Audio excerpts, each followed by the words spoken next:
En 2013, 22 millions de personnes ont fui leur foyer suite à des catastrophes naturelles.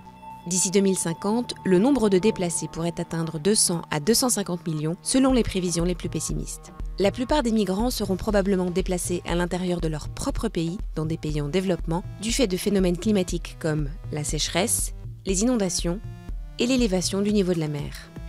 Au Bangladesh, jusqu'à 1 million de personnes doivent partir chaque année, temporairement ou indéfiniment, leur maison et rizière étant régulièrement englouties par les eaux.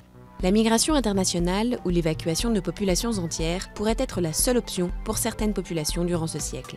Les habitants des îles menacées par la montée des eaux ont pour recours la relocalisation de communautés tout entières sur des terres moins exposées.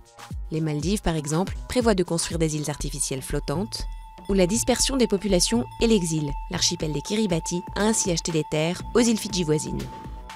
On trouve partout dans le monde des zones où le risque de phénomènes climatiques extrêmes est élevé.